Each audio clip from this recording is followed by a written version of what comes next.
I don't wanna wait for my life to be over, so I do it now.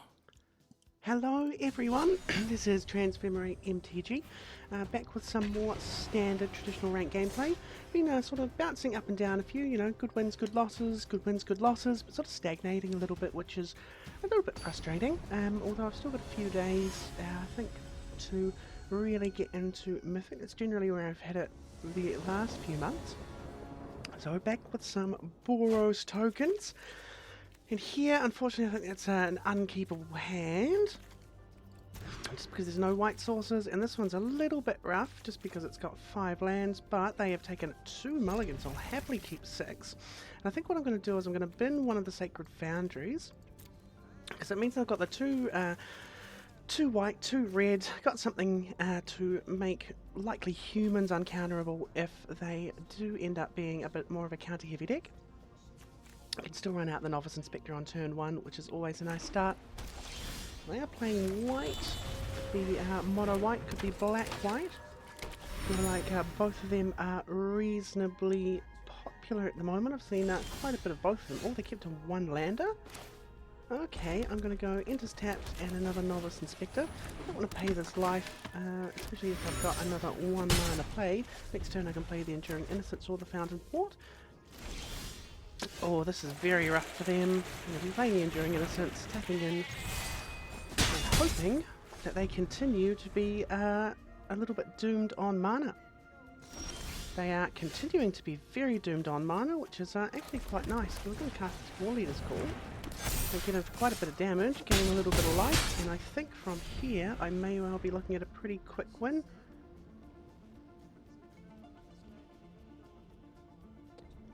Hey look, don't like that this is the way it goes game 1, but I'll take an easy win when an easy win is on the menu. Yep, that is a GG game 1. Alright, really didn't get any idea of what they're going to be up to. If I can imagine what they're going to be up to, it would likely be sort of mono white life game potentially. So I'm going to side in the 3 Doorkeeper's Thralls, meaning artifacts and creatures entering don't cause its abilities to trigger. I'm going to take out this 1 frontline rush and the 1 Enduring Innocence, just because again, if I've got 3 Doorkeeper's Thralls, the Enduring Innocence isn't really that handy. And we'll just run into the next game. They'll be on the play this time, I'll be on the draw. Hopefully I can get a little bit more information if this does end up going to a game 3. But I think just based on what I know of a lot of white decks in the meta at the moment, stopping things from triggering upon entry is pretty solid, and I've got enough of a beatdown plan that I don't strictly rely on any ETBs to win me the game.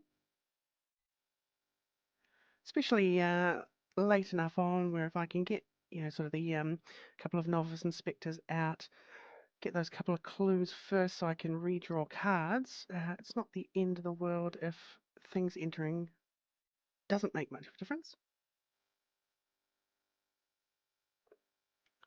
Sort of unlucky on that end on their side, but I wonder what they're doing. Feels like quite a long sideboard. They did see a little bit more of my deck than what I did of yours, but realistically, other than being, you know, sort of white weenies with a War Leaders, I didn't really give away that much information.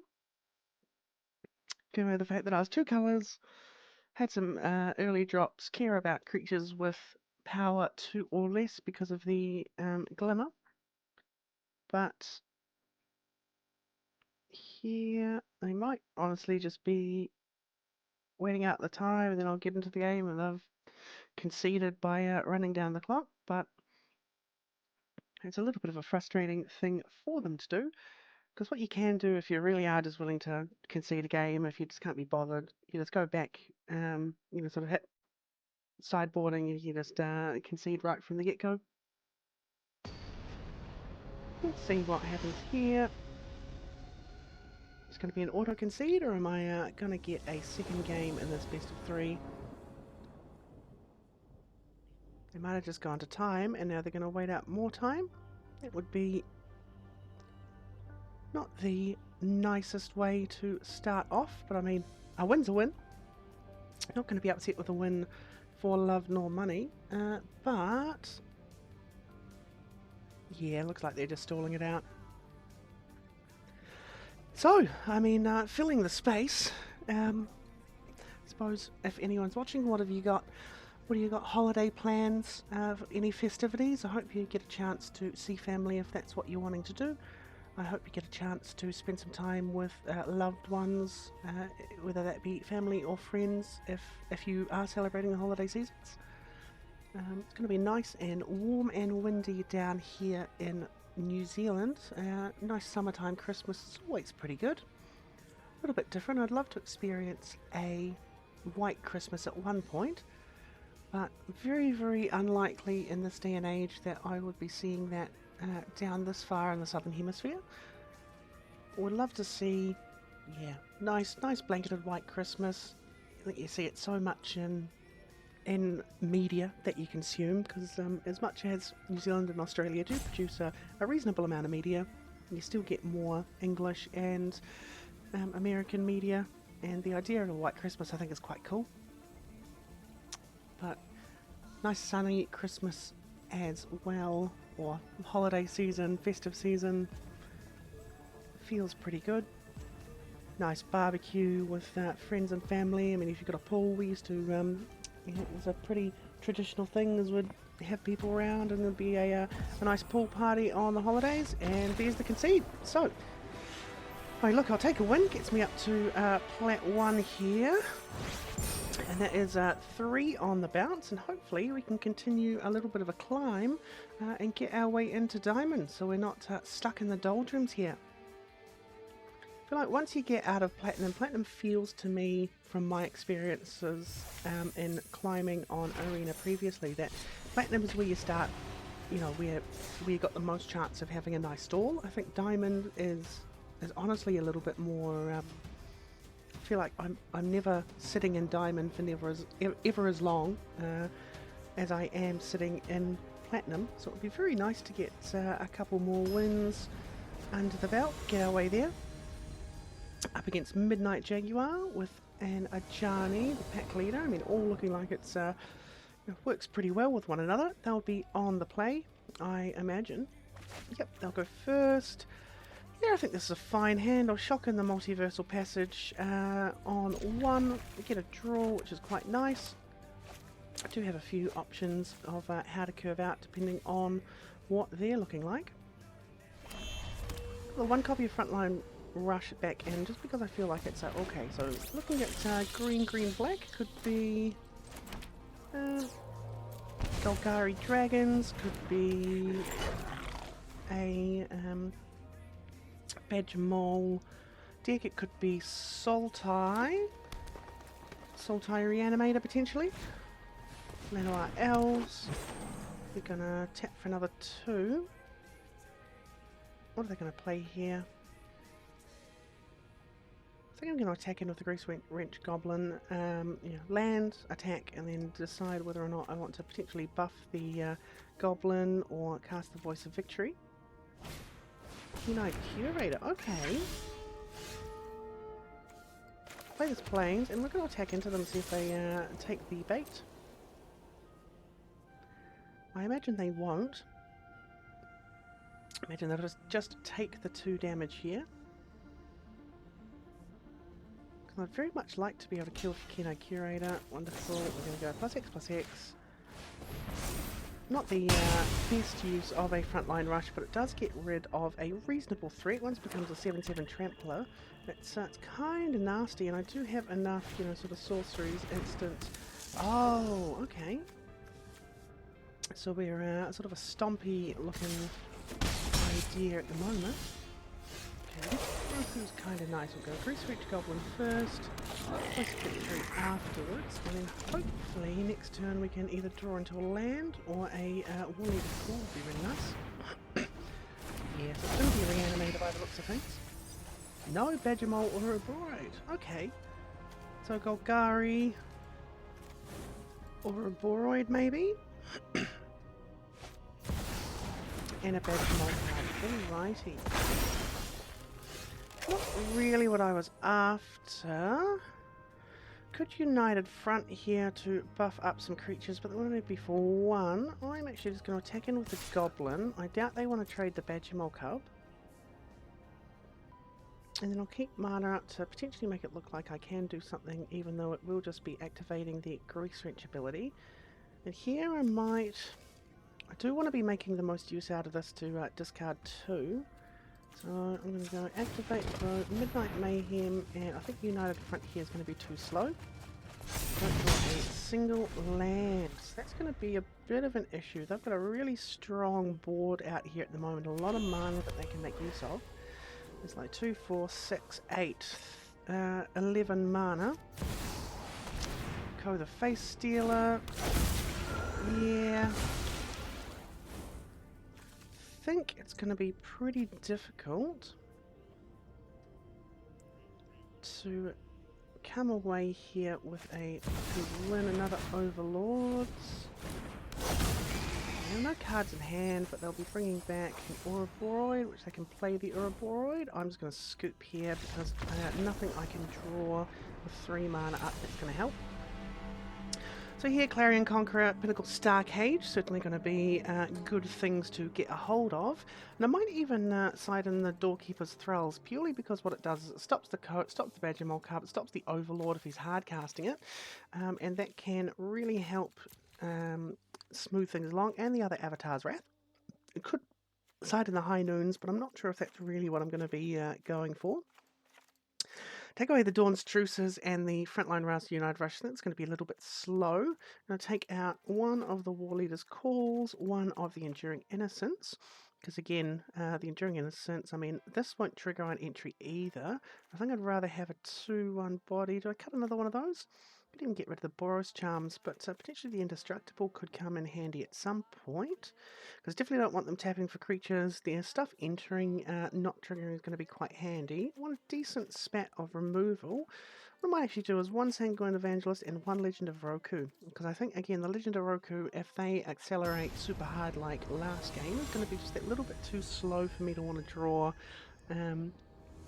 as consistently. It's a really nice out, but here, oh, 2 land. I mean, look, 2 lands in a Pinnacle Starcage. I am really betting on drawing lands in this hand, because if I do, I've got, I think, enough removal to cause them a few headaches, either with the Iceberg or the Pinnacle and the Avatar's Wrath. So if I can get to a little bit later and stabilize, or really disrupt them if they decide to play out actually their whole hand quick smart, I think having all of these is going to be a pretty good way to combat it. Okay, so no land, but a voice. I mean, both of my creatures do at this point die to Pinnacle Starcage, but if I get a land, I can either hold up an Ang's Iceberg for a play, or just drop a War Leader's Call and pressure a lot of damage. The Badgermole Cub's kind of nice for me to see here. Ooh, that's not nice to see though. We're going to go combat, attack with everything. Block. No, they don't block anything. And I'm going to go Novice Inspector. And I think at this stage, because they've got the Badgermole out, depending on what they play next turn, I'd be more willing to Starcage since I didn't draw into a land on 3. Got 4 mana open. If they play out more Dorks, another Badgermole Cub, things like that, that's definitely going to make the Starcage a little bit more reasonable. And realistically, I think a lot of these have sort of done its job. You don't get to crack the clue, which is a bit unfortunate, but it does stop their Blooming Marsh from attacking. Or I could just jump into the Badgermole Cub, but I think I'd rather get rid of the land, because it's going to come back anyway if I do get the mana for a Starcage. Just need to be a white source as well. Otherwise an Iceberg or a War Leader's Call is going to have to cut it. They've gone straight to second main and taking their time. Okay, oh, right, so I'm going to have to pop this Clue main phase to try and draw a land. Oh, ouch! That's a little bit of a bruise there. Not what I wanted when I was when I'm 0-1 down. I want to block with a marsh, that's fine. If they want to block with a cub, that's also fine. They can't cast anything during my turn. They block with the cub? Interesting. What are they up to? Having had all of these draws though, and no land drop. I'm playing 24 as well. I re-up to 24 because putting a little bit more on sort of Avatar's Wrath. Ah, that's why they're bringing Creature Factor with Lively Dirge, although that feels almost a little bit wasteful just to do it on the single badge mold card. I mean, here I'm just going to get lost and attack. It stops them from being able to have an awful lot of mana. Yes, they get to have a couple of explores, but they're on 9, and I'm putting pressure on with 2 lands, which is... Okay, so they can play an Overlord here if they want to. No, Nature's Rhythm. Getting another Badger Mole Carb, I suppose. Yep. Again, a land here I think would be absolute perfection, because I can just Star Cage. And I'd rather Star Cage. Oh, they've got a land, so they're going to be able to drop another forest. And my elves.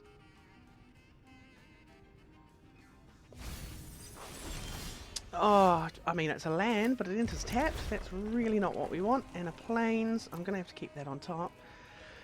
Here, I mean, they've got a big Nature's Rhythm next turn upcoming. So I think I'm going to keep all my mana open and potentially Avatar's Wrath instead. Keeping the Voice of Victory open so they can't... so I imagine it's going to be an Ouroboros. If they don't have one in hand, then they're definitely going to Nature's Rhythm for it. I feel like that puts an awful lot of pressure. For 6, okay. Oh, Code Fake Steel, that's fine. I'll take the Voice of Victory.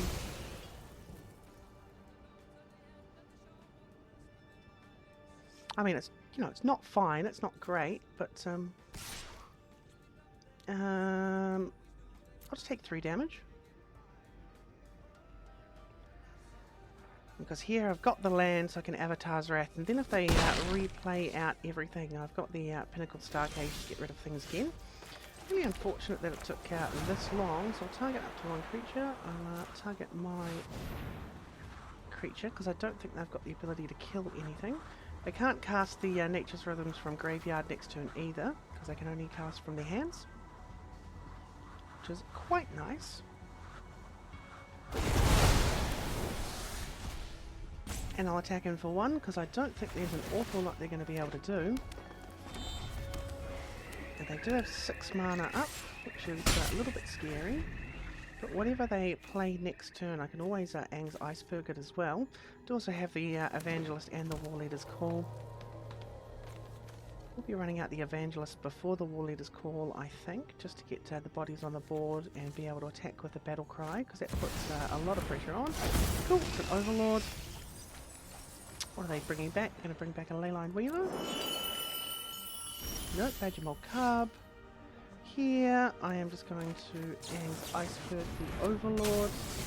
I don't get more value from that, taken for another 1. And then if they go Super Ham next turn, I will be able to, I mean, they'll probably exile the Inspector with the Co. Not going to be able to get rid of the Co at this point, but I think it's not too bad being able to get rid of absolutely everything else they've got. Badger Mole Cub, nice. Another Badger Mole Cub, and maybe even playing some more bits and bobs. Should tap the Wastewood Verge, I imagine, to have another untapped, because otherwise they're just wasting mana.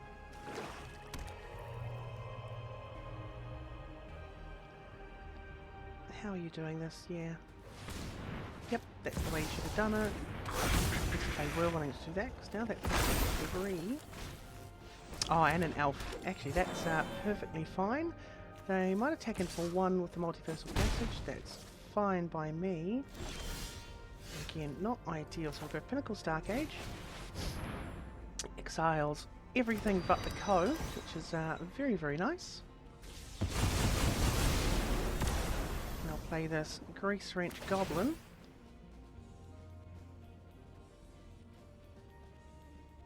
I think the beautiful thing here is I can play the Goblin, and I'm not sure if I'm going to need, I mean, depending on what they Nature's Rhythm for, to block.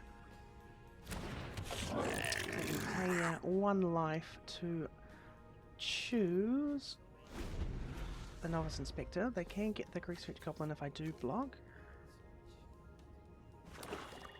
But what are they going to do on their turn? It's going to be a little bit of an interesting one to see what happens. Could get rid of the Aang's Iceberg. That would actually be pretty disruptive. Nature's Rhythm for 4. They're going to get an Ouroboros. Yep. Okay. Ouroboros.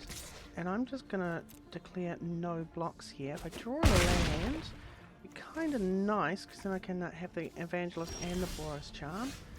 Oh, yes, sure. We'll go play that. We will attack with the Greasefetch Goblin. Because if they take it, I do have the ability to kill them this turn. And if they don't take it, I've got the Sanguine Evangelist and I can block with Boros Charm, keeping my creatures alive into the next turn. What are they doing here? Oh, they've got priority for the Code of Face Stealer. Again, Nature's Rhythm for something else as well on their turn could very well be a possibility. I'm going to attack in. Because if they declare no blocks, if they think I've got something spooky going on, then that is exactly what I'm after. Have to take some risks here because keeping it back and just playing the Sanguine Evangelist is definitely the more sensible call, I suppose, the safer call. But I see an out here if they do declare no blocks. Because I do have the option to give it double strike and kill the Ouroboros as well, but they will just get another Ouroboros coming in, and I think just having the indestructibility on my turn. Ooh, they took nothing. I'm going to activate the ability. Going to discard the 2 War Leader's Calls, see what I draw. Next to damage. And then I Boros Charm them to the face. I think they may well have been thinking about Lightning Helix because it seems to be a little bit more played than Boros Charm, but I think that 4 damage, the modality of it all can be super, super handy.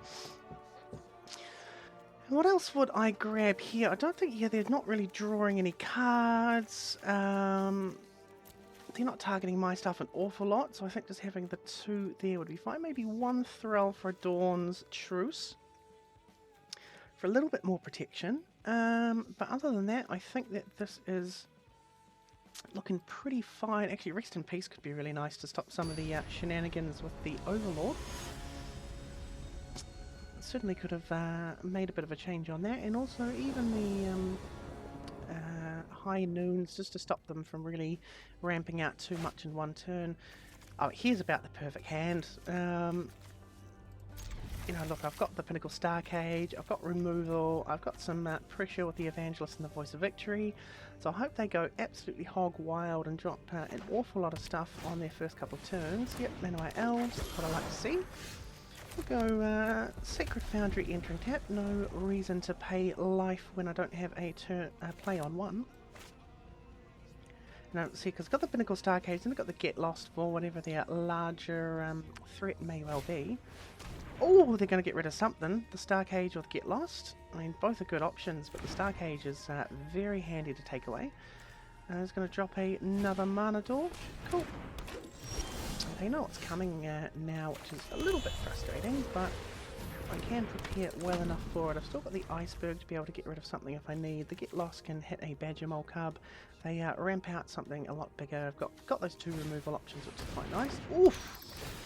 I mean, at least I've got 2 pieces of removal, 1 for the bat and 1 for whatever comes after the bat. During the Aang's Iceberg was pretty tasty, I think.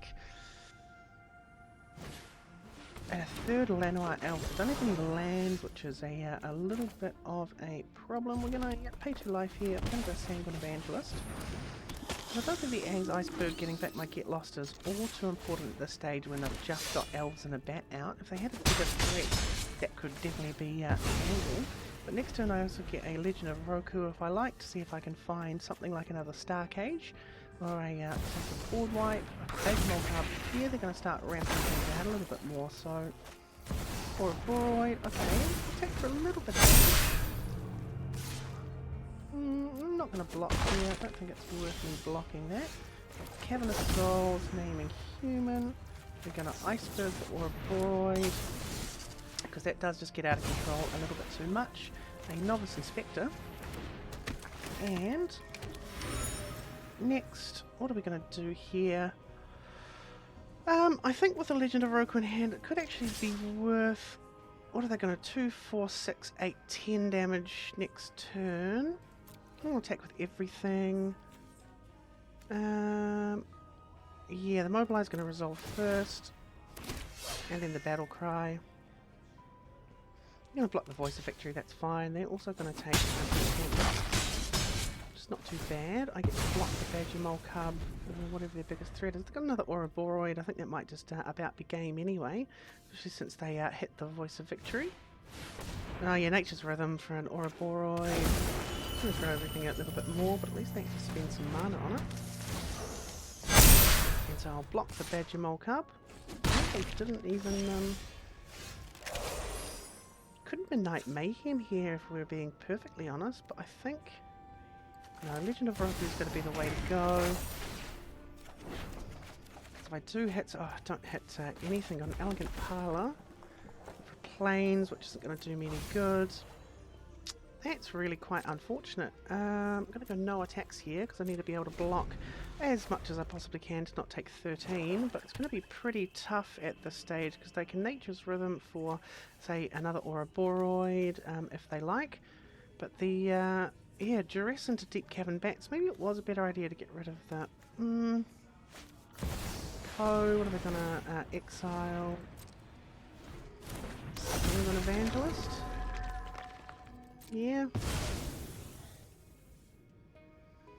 And I take enough damage likely to lose the game here. It's really unfortunate that I didn't hit any of my mass removal after they took the Starcade turn 1. Especially, yeah, I'm going to get another Ouroboros. Going to double, triple up. I think I'm taking more than 13 here.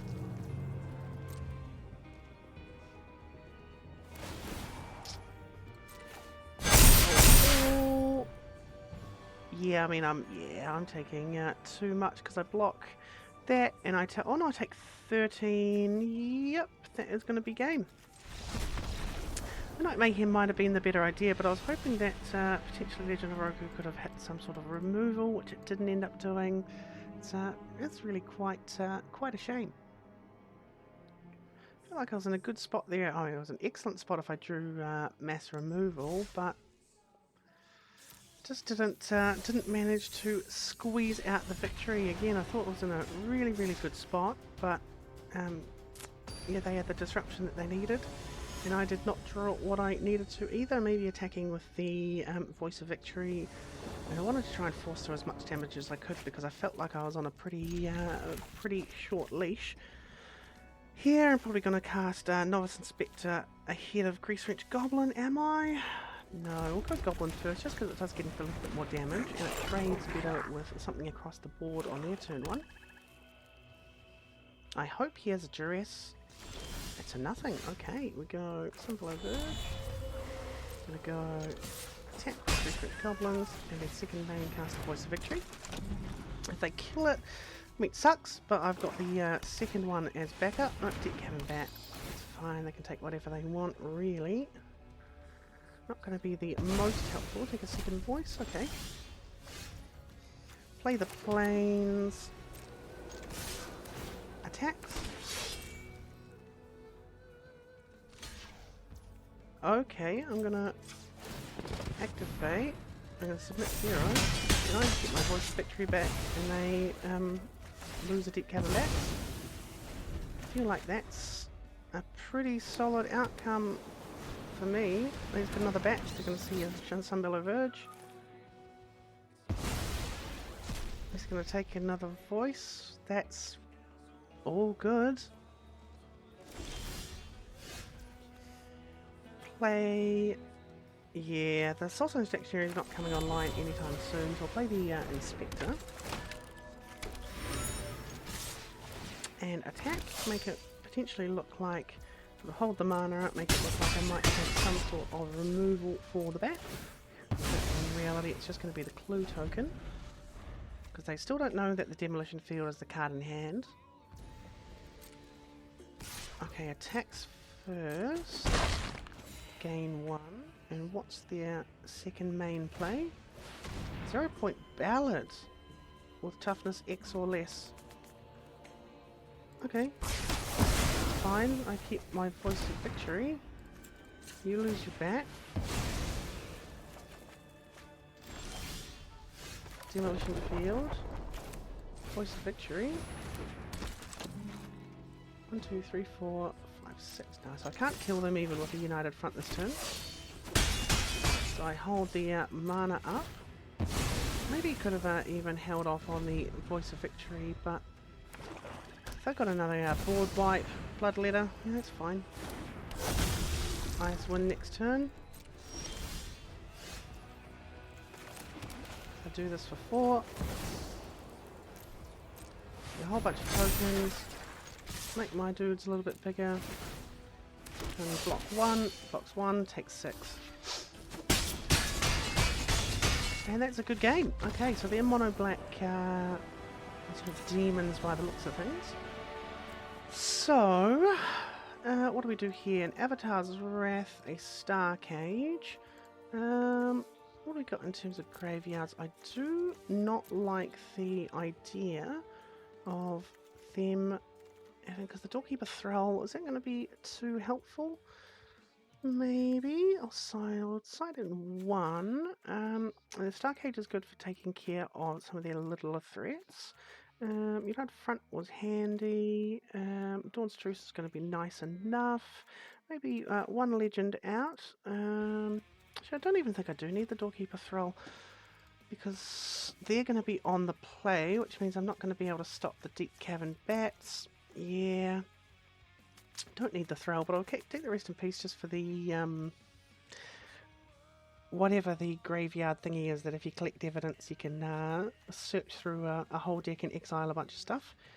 Frontline Rush could be handy, United Fronts could still be handy. Having a flyer there is going to be good. I'll take out the Enduring Innocence. And actually maybe the Frontline Rush is going to be less helpful, or the Boros Charm is going to be less helpful. No, I'll take out a War Leader's Call. Again, I showed that I could win without having to rely on it. They're going to be on the play. So I think if I'm on the play, next game I will be siding in maybe a little bit more. Here's a difficult one, because I'm going to be able to... Oh yeah, no, this was a good mulligan, I think. Here I'm going to keep 6, and I'm actually going to get rid of the Rest in Peace. I think the Dawn's Truce is going to be more helpful to have, potentially. I don't want to get rid of the Legend of Roku, because that's a pretty nice thing to hit on 4 if I do have sort of creatureless draws. Get Cavern Bat. Already take the Get Lost here, that's fine. See, again, if I was on the play, I'd be able to Dawn's Truce or Doorkeeper Thrall with Deep Cavern Bat. I think that's fine by me. Ah, cool. So I got more removal anyway, and a Dawn's Truce to stop another Deep Cavern Bat if that is their turn 3. Here, let's see what they get up to. Unholy Annex. Alright, they don't control a demon. Could always bring in this case, the... I'm just going to pass the turn. I don't want to play the War Leader's Call just in case something bigger does start to happen. Attack.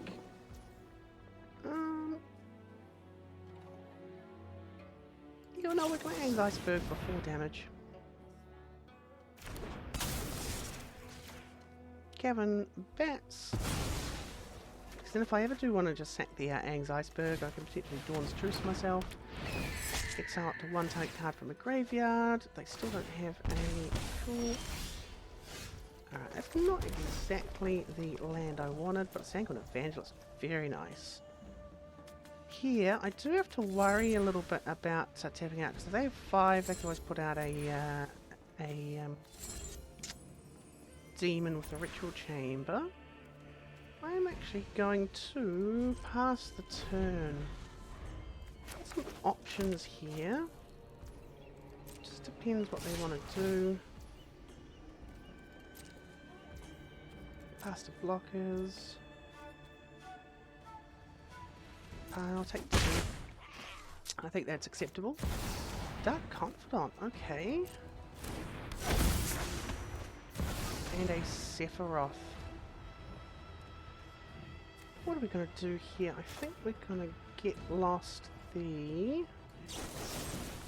Raven Eagle. If they want to sack the Confidant, they absolutely can. Okay.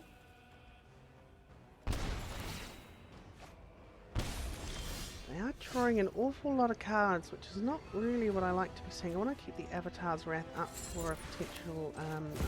I'm going to leave the Versal here, see if I can get a few more cards to get on board with here. And a Novice Spectre, that's pretty good. And then next turn I can Avatar's Wrath if I like. I can War Leader's Chords. If I draw another land, I will have access to 7 mana, which is pretty solid.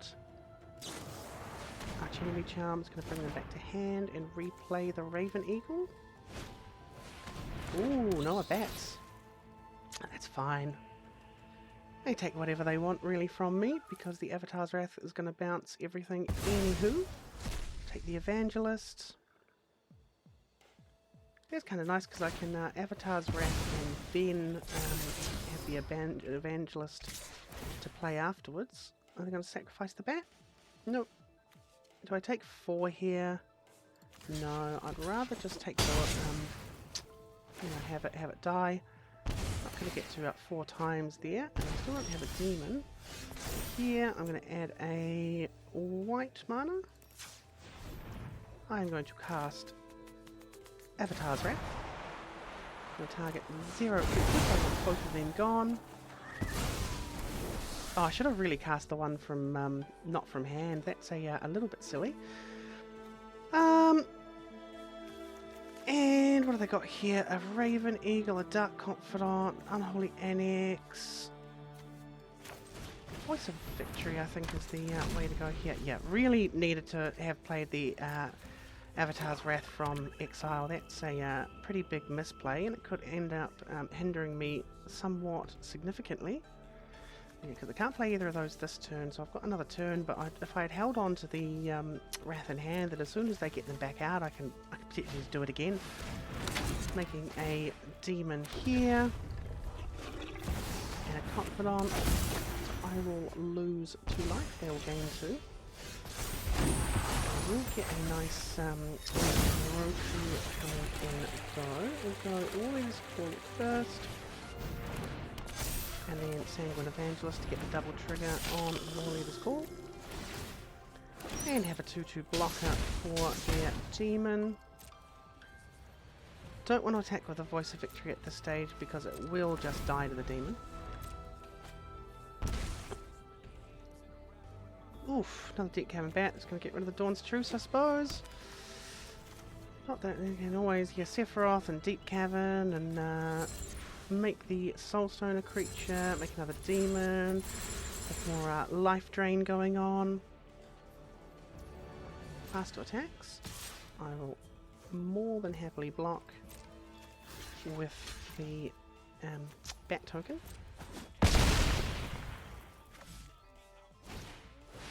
Oh, Edict! Okay,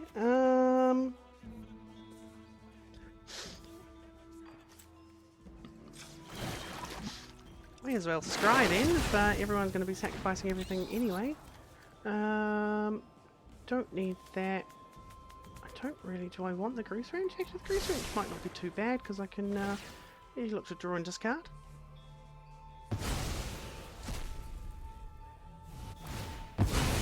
I will get a Flyer. Will they make a Spirit? Cast a Raven Eagle. Okay. Yeah, that's alright. Research Goblin. I'm not going to do anything here. I'm just going to pass the turn. Because I can create a token. I can sacrifice a token. I can draw a card with this. I'm just going to go Dawn's Truce. I'm going to go Hex Profane Indestructible. Yeah, we'll turn the card. Oh no, it just means I can block the Raven Eagle with the bat. I'm gonna make another demon. No, more card draw. I feel like that was a bit of a mistake. Oh no, because I can sanctuary. Yep. Oh, we're gonna go sack the demolition field. I'm gonna be drawing a bunch of cards. I'm gonna be losing a bunch of life as well, which is what we want. Really putting as much pressure on them as we can, and I'm going to search for a basic land. I mean, here you know, I do have some options to win the game outright. I think a Mischief wins me the game. 8 should win me the game, yeah. Well, Bandit Air Temple is not too shabby either. I'm going to draw a card first. Okay, I'm going to attack heal with just the Goblin. Cool. I'm going to end turn.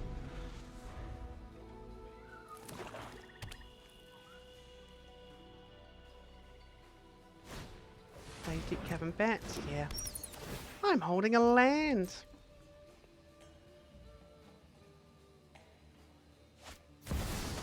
Bloodletter. Oh, that's actually going to be enough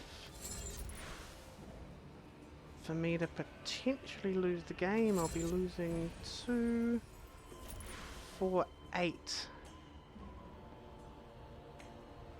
Okay, I guess I just have to have that solved.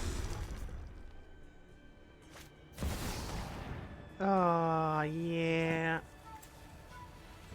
We're gonna go Grease Wrench, discard my land. Hopefully I draw removal. I do not draw removal. So it's gonna be they sack 1, I take 2. Yeah. Yeah, that's gonna be game. It's very rough. Again, yeah, just one more removal spell I would have been in a pretty good spot there. What do I do here? Actually, I do think I bring in some of the High Noons and Doorkeeper's Thralls since I'm going to be on the play. Get rid of... I've already got rid of that, the front and the rush. Get rid of... They're not really looking at having too many board wipes. I mean, the Blasphemous Edict, we've got some Exile. So, I'm going to go... Could get rid of either the Dawn's Truces, but they do prevent the... I'll actually get rid of the Boros... No, I don't... I'm not going to get rid of either, because that 4 damage could be kind of nice. Get rid of the Enduring Innocence. Get rid of one of the Evangelists. Could just run the 2 High Noons. And one of... I could just play 61. The rest in pieces didn't look like they were doing anything helpful for me. So here I can side back in something. Maybe that last Star Cage, just to get rid of... No, they've got too many that are not 3.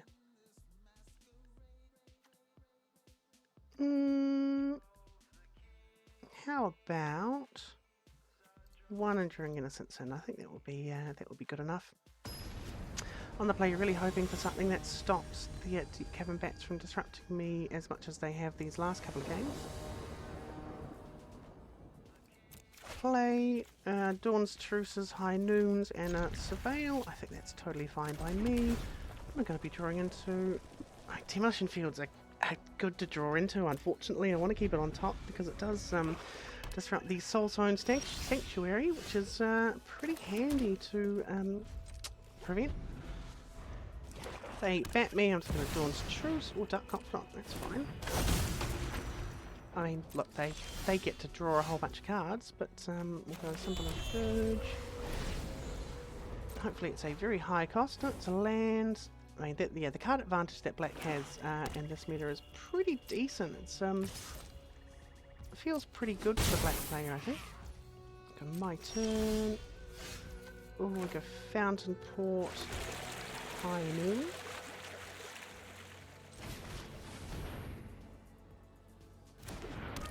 And pass the turn. And again, if they've got a bunch of cards in hand and they're going to be stuck with it, pass to blocks. I'm taking damage, but that is not all too bad. Yep, it's okay. Illegal. Nothing in yards. My turn. Demolition field. Pass the turn.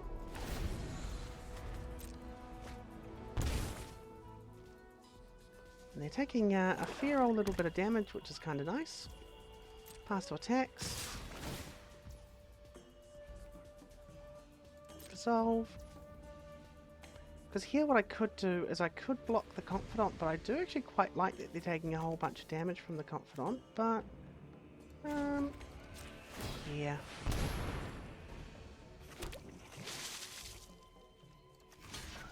We'll let the Confidant die.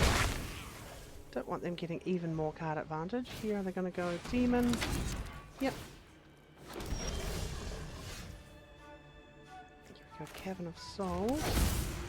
On Human. Oh, this is pretty rough actually. We go War Leader's Call.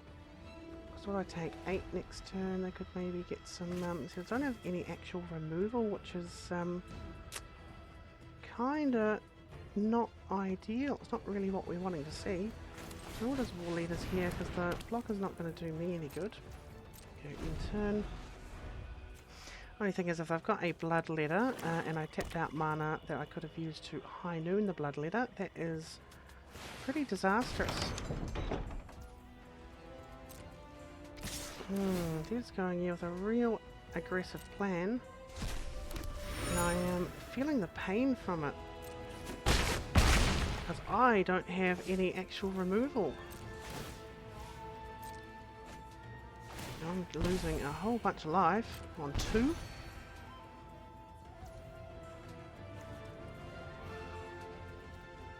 I mean, I suppose I just kill the Soulstone. Okay, I need something pretty special to be able to win from here. Reducing my chances of drawing into a land is going to be nice.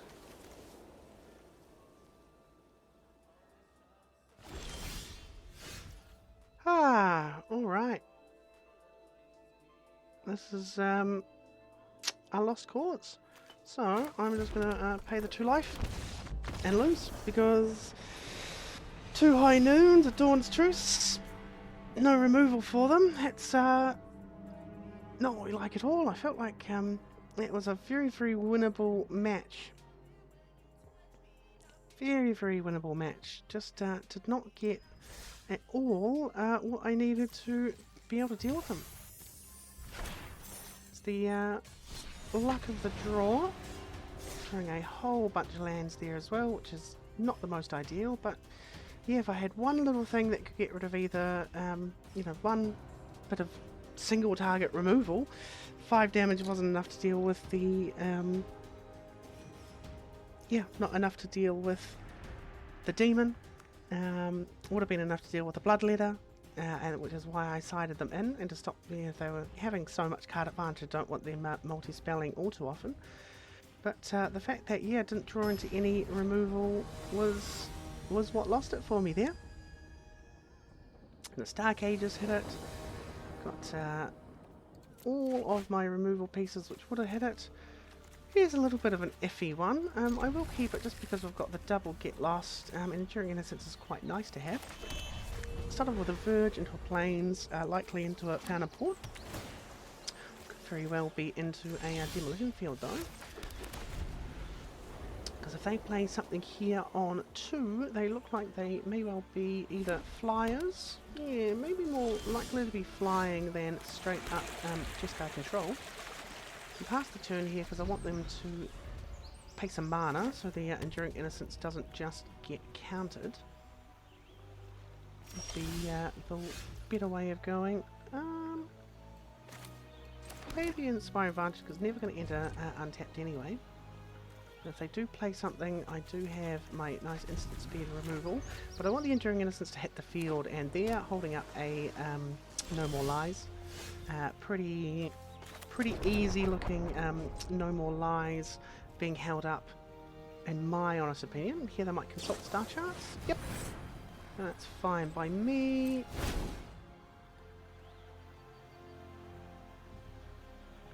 Again, especially knowing what these sorts of decks like to be doing, I think going a little bit slow is not the worst thing in the world. I mean, again, ideally I do like being a bit more on the aggressive, but I think you just have to sit back because otherwise all of your spells will just get Enduring Innocence is too much value, unless they have Exercise, which is not the most common land to see all the time. Here we'll be making a Fountain Port token. Fountain Port for a 1/1.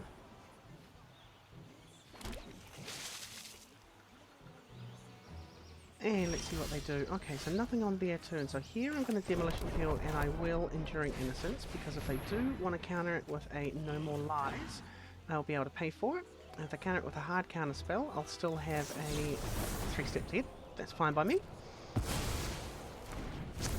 I've still got removal up, which is quite nice. Probably would have preferred to have the Fountain Port untapped for the potential to sacrifice the fish, but we can't always get exactly what we wish for. Here I hope they do drop maybe some sort of creature would be nice. Could always... oh, Fountain Port, it's a little bit evil, but it feels like we'll stock up. That's alright. I will be looking to kill the Fountain Port though.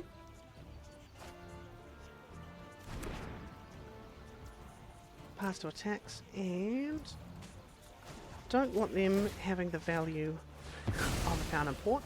They're going to have the access to the 3 mana that they've got up regardless of whether or not I kill it, so it's not too big of a deal. They've got 2 blue, 2 white, they can do really whatever they want. But the Demolition Field means that they can't, you know, they'll tap it for a colourless, but I don't think there's much they're going to be able to do with it at the end of their turn, unless they do want to consult at the end of their turn, which is, you know, that's fine. It just means that I will have mana, or the freedom to do basically whatever I want on their turn.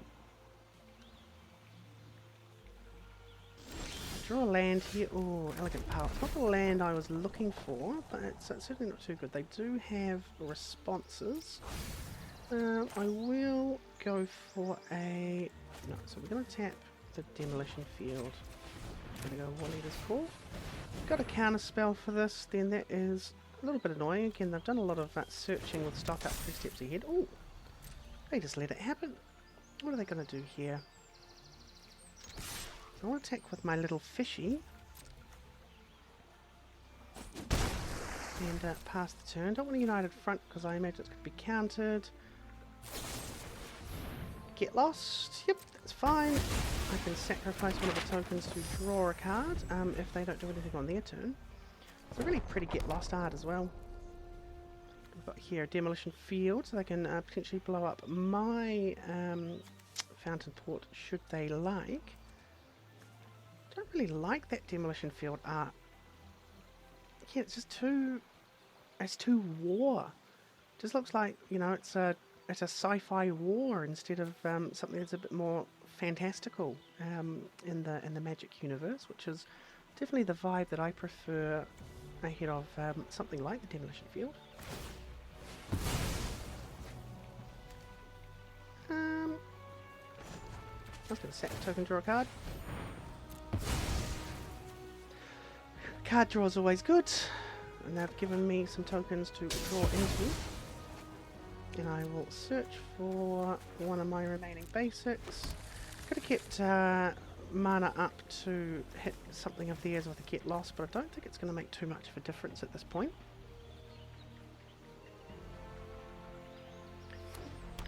So they got 5 mana they have available. And they are carefully thinking about every move of theirs. They have a slightly fuller grip than I do, but what are they going to seem rip? Okay. That's an interesting one. We've got 4 mana still up, so we've got Sacred Foundry. We'll pay the 2 life.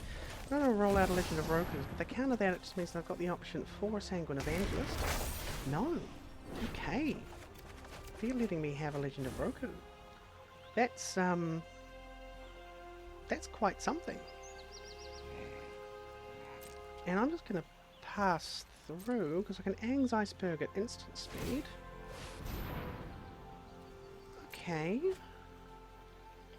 Aang's Iceberg at instant speed to get rid of whatever they want to, or I can even get rid of the Legend of Roku itself. And then, especially if they try to destroy it with, say, a Get Lost. Aang's Iceberging my own Legend of Roku does seem a little bit strange, but definitely not something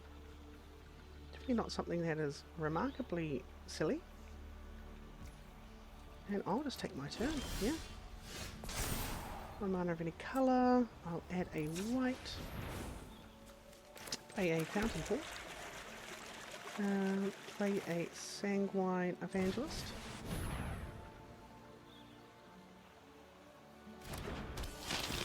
Make a token. Cast Aang's Iceberg.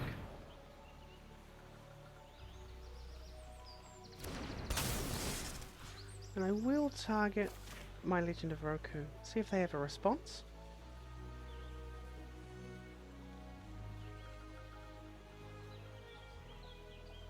So I imagine they want to kill. Ooh.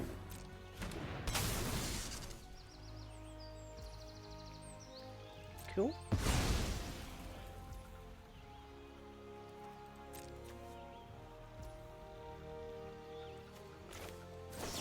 I'm going to attempt to destroy their Aang's Iceberg if they've got a counter.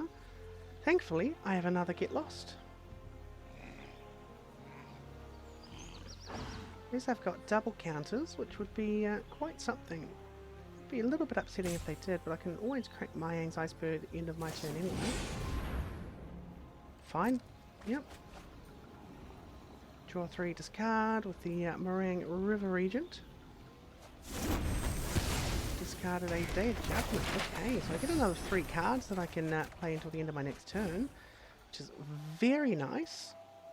And I'm just going to go to combat. I'm going to end the turn. I'm not going to be able to play that Avatar's Wrath, but I can abandon Air Temple next turn. Got a Voice of Victory. Can always hold out.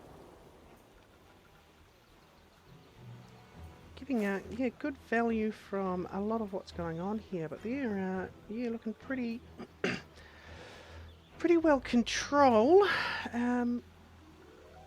Again, not upset by it an awful lot, because next turn I've also got the abandoned Air Temple, so I can really start pushing in for quite a lot of damage if they don't do something about it. I think end of turn I am going to look to tap 1, 2 and 3 in Aang's Iceberg to make sure that I get a decent draw.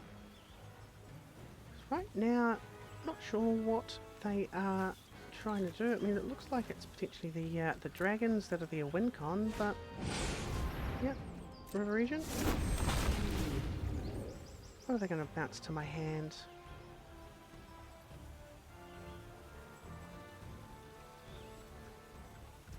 I'm going to go Aang's Iceberg. I'm going to activate, and I'm going to 1, 2, 3. Looks like they still may have a response. We'll go Boros Charm, Grease Wrench Goblin on the bottom, and we'll try to get lost the River Regent. They've got a counter spell for that. That is, oh, they don't. Even better for me. Get rid of a couple of tokens. And they stock up. So, got a free turn next turn. And I may be able to push through an awful lot of damage. I'm going to add a white mana. Abandoned Air Temple. Going to United Front 4. 1, 2, 3, 4, 5. And that will leave 4 mana open. So I want to go... I actually want to tap. Tap. Tap. Tap. Tap. And tap. I want to have the Boros Charm and the Frontline Rush open is my goal. So Battle Cry. If I give +6 +6, it will be 9, and then another... So I'm going to go Frontline Rush on the Sanguine Evangelist. And then give it double strike with the Boros Charm, and since they're tapped out, that's 18 damage. And I go from 0 to hero in 1 good turn. So playing it slow, definitely the way to go about things there. Here what we're going to do is I think we're going to take out the Pinnacle Star Cages. Doesn't look like they've got much going on in that lower cost other than the Fountain Port, which is totally fine by me. Definitely side in the Needleheads. I'm going to side in 3 Doorkeeper's Thralls as well. And we're going to do... actually, I'm not sure if the High Noons are going to be what we're looking for. So it might bring in 1 Avatar's Wrath. And we're looking at 4 cards to cut. Because I got the Thralls, I'm going to take away 1 War Leader's Call, 1 Enduring Innocence. So the next 2, again, permanents I control gaining Hexproof. It does look like they've got a fair few board wipes, so having the Charms and the Dawn's Truth could be pretty solid. The Evangelist I'll cut 1 of, and I mean the Frontline Rush did really help last game, but I'm not sure if that's going to be quite as helpful as something else. So I might... Is it worth cutting a single Get Lost? Let's see, they've got icebergs, some creatures. I've got quite a lot of removal for a lot of that anyway. We'll get rid of 1 of the Get Losts. They'll be on the plays. They all have the tempo advantage because they can counter any of my early game plays, I mean especially at 2, unless I've got a couple of tap lands. Yeah, this may just work. Because I surveil on turn 1 and then can have Voice of Victory potentially up later on, depending on what they are rolling out. Keep 1 on top. Alright, Elegant Parlour. Don't really want the Inspiring Advantage. Already got 5 lands. Don't really need to be worrying too much about. They're just going to go straight into a turn there. They don't have a counterspell by the looks of it. They've got removal instead. So the Voice of Victory would have been safe from being countered, but it would not have been safe from being removed. So here I've got the option to play more or less whatever I would like. I've got a stock up. Ah, cool. I think I might run out the Evangelist. No, I mean the Voice of Victory is the way to go, because if it does stick on the board, actually it doesn't even matter, it's going to be a Razorkin Needlehead. They have to use removal on that should they have removal, which will keep the Goblin safe. They draw the cards. Okay, Razorkin's a very nice sideboard piece to have against a deck that draws a whole bunch. I know that Stock Up and Consider the Star Charts aren't draw, but especially if they're as slow as they are, and they do have the, whatever the silly little name of that dragon is. So here, I'm going to go Demolition Field. I'm going to... So they do have something that they can potentially do. It could be removal, or it could be a counter. I'm going to go Voice of Victory and see if it's counterspell, because I think I'd almost rather have the Evangelist. Is it going to be a 3 steps? Yep. Cool, that's fine by me. And if they want to remove it now, they absolutely can. Yep, gonna get that lost, that's pretty good. Did take, 3 damage from it, on both attacks and not attacks. Here... Ooh, do we potentially force an Evangelist to see if they've got a counter? Because I'd rather have the Legend of Roku next turn and be able to counter it. We're going to let the Sanguine Evangelist resolve. That's an interesting one. This on the Grease Reach. Dawn's Truce. That is very tasty. And we're going to go 1 on the Evangelist, because I don't want both of the maps to be used on the same creature in case they do have some sort of removal for both. Or for one of them, because then, look, I'm wasting 2 mana on buffing something by a couple and not getting any value from it. The Evangelist is nice, because if they do kill it, I still get a body. And here with the Dawn's Truce in hand, it's kind of nice, because I do have the ability to protect some of my things if there are... We've got Overlord and Mythic. Interesting. I'm going to go Page of Life. Yeah, I'm gonna go attack with everything.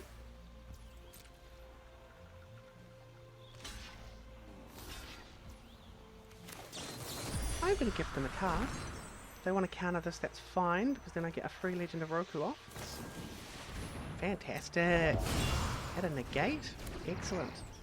Really not the end of the world here, because I will get at least another bat. They don't have any flyers, and I get a free Legend of Roku coming out. Let me play, or essentially draw 3 until the beginning of my next turn. And then here next turn I've got a frontline rush, which will certainly help put a bit more pressure on. They could have something like a Day of Judgment, which would be, you know, I wouldn't be the best. Elspeth, that's fine. I'll pull it next turn if I get lost. And that's a good game, good win. Fantastic. So, what we did is we hit Plat 1, had a couple of tough games in Plat 1. I think potentially ones that I felt, you know, I didn't feel completely outmatched. It's just, you know, unfortunate, the luck of the draw. Then back down to Plat 2 and finish off with a good win. So, 4 games on the roster today, and pretty solid. I think that's more or less what we're up to. I mean, Sammy's quite a fun card. And certainly in terms of, you know, again, being off meta and with the meta how it is so reliant for me on a lot of sideboard and drawing the right cards. That consistency of being 60-70% to climb all the way into your top of Mythic's definitely not the expectation, but for sure the way that ended up felt a lot better than it potentially even has the last couple of days. Feeling pretty solid with the deck. Definitely think that I'm going to be able to make it by the end of the season again. But we will see you in the next one. Thanks for joining me if you did. Of course, all your typical like, comment, subscribe sort of jazz. And I've been Transfemerate. We'll see you on the rebound. Take care.